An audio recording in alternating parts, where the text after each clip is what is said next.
กองบัญชาการทหารซ้ายแดนลาวบาวเข้าอวยพรการนำเมืองเซโปนเนื่องในโอกาสวันศาสตร์ที่2ธันวาคมครบรอบ41 ปี วันที่1เดือนธันวาคม2026ที่ห้องประชุมชั้น2ห้องว่าการเมืองเซโปนแขวงสวรรณเขตท่านตากวงโฮหัวหน้าค่ายทหารซ้ายแดนลาวบาวพร้อมคณะได้นำเอากระตาดอกไม้และของขวัญเข้าเยี่ยมยามและอวยพรทานบุงไซสัญจักรองค์เลขาพรรคเมืองฮองเจ้าเมืองเซโปนพร้อมบรรดาการนำของเมืองจากนั้นคณะการนำเมืองเซโปนก็ได้ไปเยี่ยมยามคนเจ็บอยู่ห้องหมอเมืองเซโปนเนื่องในโอกาสวันศาสตร์ที่2ธันวาคมครบรอบ41 ปีเมืองเซโปนสร้างกระบวนการแข่งขันกีฬาบานเตระหว่างกองบัญชาการทหารเมืองและคงเขตตุลาการมีองค์การอัยการ3ประชาชนคณะพับต่อวันศาสตร์ที่2ธันวาคมครบรอบ41 ปีเพื่อเป็นการเฉลิมฉลองวันศาสตร์ที่2ธันวาคมครบรอบ41 ปีที่จะมาถึงนี้ให้มีบรรยากาศเบิกบานม่วนซื่นและเป็นขบวนฟืน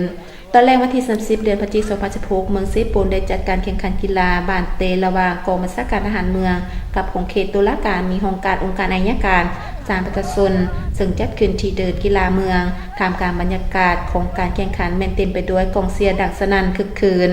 ผลการแข่งขันกีฬาปรากฏว่าคงเขตตุลาการอัยการ3ประชาชนสามารถเอาชนะกองบัญชาการทหารเมือง4ประตูต่อ3ทางนี้ก็เพื่อเป็นการคำนำรับตอนมันสำคัญต่างๆของศาสตร์เพิ่มทวีความสามัคคีระหว่างกองบัญชาการทหารเมืองกับคงเขตตุลาการให้นักเรียนเข้มแข็งรอบด้านคณะของการแถลงข่าววัฒนธรรมและท่องเที่ยวเมืองเซโปนลงติดตามฝึกแอบวรรณคดี3โรงเรียนก็เก็บแสดงรับใส่ประกาศทำห้องเมืองเซโปนเป็นเมืองสนุม4บุกเยาวชน3ดี4หงในตอนเช้าวันที่5เดือนธันวาคม2026นี้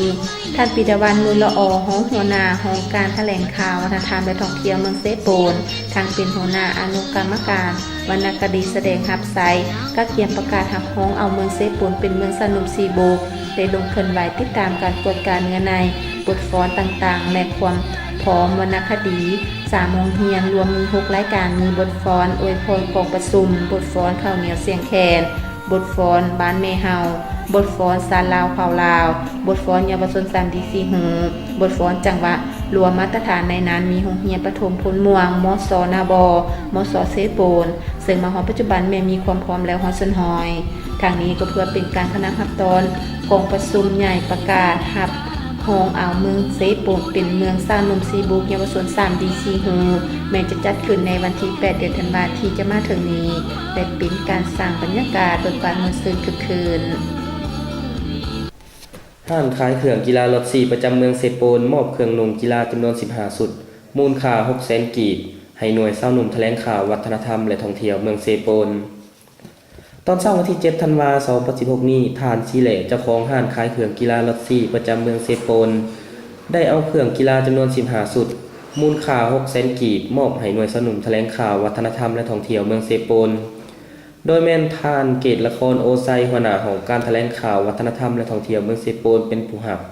ส่งหน้าท่านปิดวันมูลละอห้องหัวหน้าของการทวทเมืองทั้งเป็นเลขาหน่วยเศร้าหนุ่มแถลงข่าววัฒนธรรมและท่องเที่ยวเมืองเซโปนพร้อมด้วยพนักงานของการเป็นสักขีพยานนำด้วย